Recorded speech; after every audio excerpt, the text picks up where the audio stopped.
मेरे पति के एक्सीडेंट की चोट के बाद मैं एकदम अकेली पड़ गई थी। वह पूरा दिन एक कमरे में पड़े रहते थे, चलने फिरने में भी वह असमर्थ थे। एक दिन मैं घर में बैठी थी, तभी दरवाजे की घंटी बजी तो दौड़कर मैंने दरवाजा खोला। सामने लगभग 18 से 20 साल का एक नौयुवक खड़ा था। उसने वही खड़े खड़े दरवाजे के बाहर से ही अपना परिचय दिया। जी मैं अमर हूँ, रमेश जी का बेटा। पापा ने आपको मैसेज भेजा होगा, आओ भीतर आओ कहकर मैंने दरवाजे पर जगह बना दी।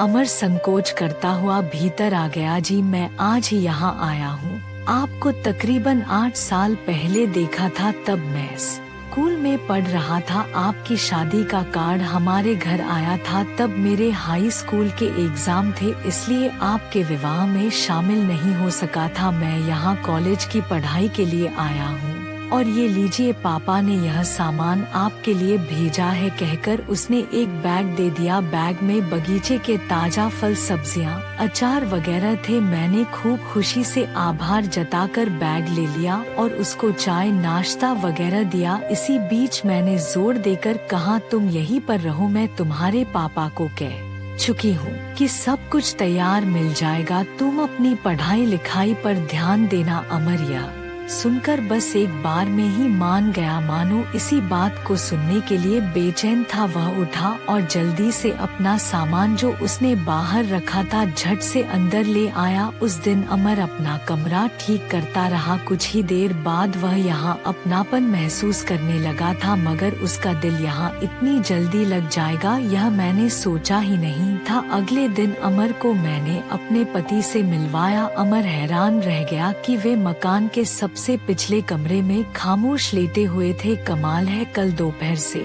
रात तक इनकी आवाज तक सुनाई नहीं दी। अमर सोचता रहा। मैंने अमर की सोच में सावधान डालते हुए कहा, दरअसल बात यह है कि ये दिन भर तो सोते रहते हैं और रात भर जागते हैं, मगर कल कुछ ऐसा हुआ कि दिन भर और रात भर सोते ही रहे। मैं अमर के आने से बहुत खुश थी। 2 लोगों के सुनसान घर में कुछ रौनक तो हो गई थी। एक दिन अमर रसोई में आकर मेरा हाथ बटाने लगा तो मैं हंसकर बोली, अभी तुम बच्चे हो, तुम्हारा काम है पढ़ना। जवाब में उसने कहा, हाँ पढ़ना तो मेरा काम जरूर है, मगर इतना भी बच्चा नहीं हूँ, मैं पूरी 20 साल का हूँ। मैंने आश्चर्य से देखा तो अमर बोला, कॉलेज में पढ़ता हूँ, अब बच्चा नहीं रह गया। मैं ये सुनकर मैं चुप हो गई। एक दिन बातों बातों में अमर ने मुझसे पूछा, आपके पति को क्या हुआ है, वे कमरे में अक्सर क्यों रहते हैं। वे बिल्कुल फिट थे, पहले तो अच्छा खासा कारोबार देख रहे थे। हमारा खुद का कारोबार था, उससे बहुत अच्छी आमदनी होती है। हुआ यह कि यह पिछले साल एक पेड़ से गिर पड़े, सब इलाज करा लिया है, कब कपा कर चल पाते हैं।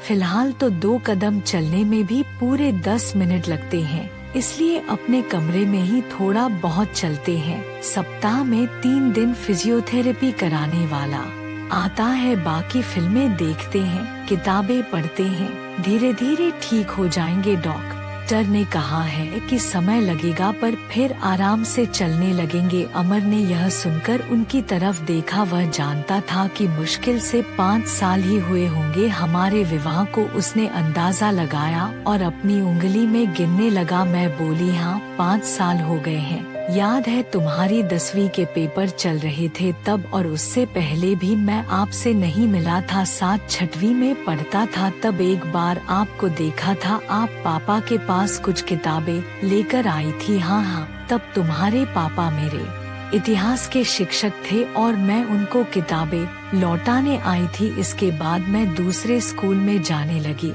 दिन गुजरते रहे। अमर को हमारे यहाँ रहते 4 महीने हो गए थे। वह यहाँ तो लड़कपन के ऊबड़ खाबड़ रास्ते पर ही चल रहा था, लेकिन यह साफ समझ गया था कि हम दोनों की खामोश जिंदगी में फिजियोथेरेपिस्ट के अलावा वही है जो थोड़ा बहुत संगीत की सुर लय ताल पैदा कर रहा था। अमर ने देखा था कि बगीचे में काम करने वाले ठेकेदार वगैरह भी एक आध बार आए थे और कोई बैंक वाला भी आता था, पर कभी कभी अमर आज बिल्कुल ही फुर्सत में था, इसलिए वह गुनगुनाता हुआ रसोई में आया और चट से मेरी दोनों आंखें बंद करके मेरे कानों में मुंह लगाकर बोला, सीमा आज मैं कर दूंगा सारा काम, तुम इधर आओ यहाँ बैठो इस जगह। और वह हौले हौले मेरे मुलायम अभी अभी धुले गीले और खुशबूदार बालों को लगभग सूंघता हुआ मुझको एक कुर्सी पर बैठाने लगा, लेकिन मैं उसको वहाँ बैठाकर खुद उसकी गोद में आसीन हो गई। हम दोनों कुछ पल ऐसे ही रहे, ना हिले डुले ना कुछ बोले, बस चुपचाप एक दूसरे को महसूस करते रहे। 2 मिनट बीते होंगे कि कहीं से कुछ खांसने की आवाज आई तो हम दोनों चौंक गए और घबराकर मैंने अमर को अपने आप से तुरंत अलग किया। हालांकि अमर की इच्छा नहीं थी कि वह मुझसे अलग हो। अमर मन ही मन बीती दोपहर की उस मधुर बेला को अचानक याद करने लगा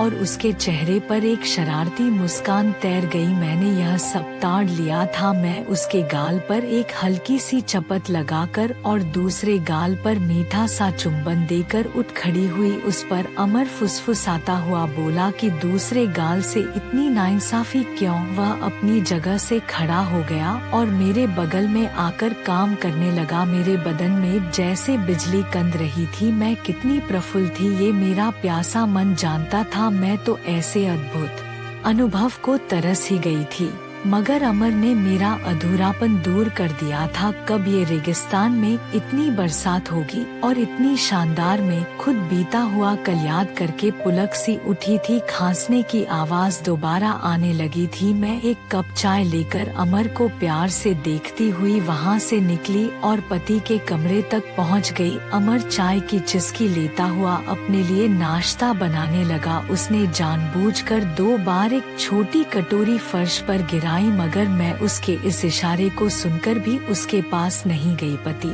की दोनों हथेलियों को सहलाती हुई मैं उनमें अमर की देह को महसूस करती रही और अपने आप से बोलती रही, प्यार हमारे जीवन में बिल्कुल इसी तरह आना चाहिए। किसी उन्मुख झरने की तरह मेरे भीतर गुदगुदाहट सी छा रही थी, लेकिन मैं इस बात से बिल्कुल ही बेखबर थी कि पति को मेरा अनजाना सा स्पर्श उलिक कर रहा था। वे कल से एक नई माया को देखकर हैरान थे। इस पूरे हफ्ते मैंने और भी कुछ नया नया सा रूप दिखाया था। मैं उनकी तरफ पीठ करके लेटती थी, मगर अब तो हम दोनों बिल्कुल आमने सामने होते थे। अब आजकल जो चमत्कार हो रहा था, मैं जैसे नई नवेली दुल्हन सी बन चुकी थी और मेरे तेवर और अंदाज मेरे पति को चकित कर रहे थे। अमर भी जो शुरू में उनसे कभी कभार ही 1 सेकंड को ही मिलता था, वह अब कंधे भी दबा रहा था, चाय भी पिला रहा था। एक दिन रसोई में मैं चाय बना रही थी, तभी अमर ने आकर मुझको पीछे से अपनी बाहों में भर लिया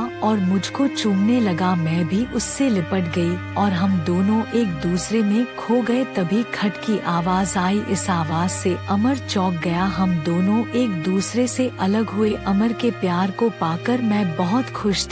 अब मुझको जो जीवन एक लादा हुआ जीवन लग रहा था, अब वही जीवन फूल सा, बादलों सा, रुई के फाहे सा लग रहा था। मैं अमर के यहाँ आने को कुदरत के किसी करिश्मे की तरह मान चुकी थी। अमर को यहाँ 1 साल पूरा होने जा रहा था और मैं अब खिलकर निखर सी गई थी। सुबह शाम और रात भर पूरा जीवन मस्ती से सरोबार था।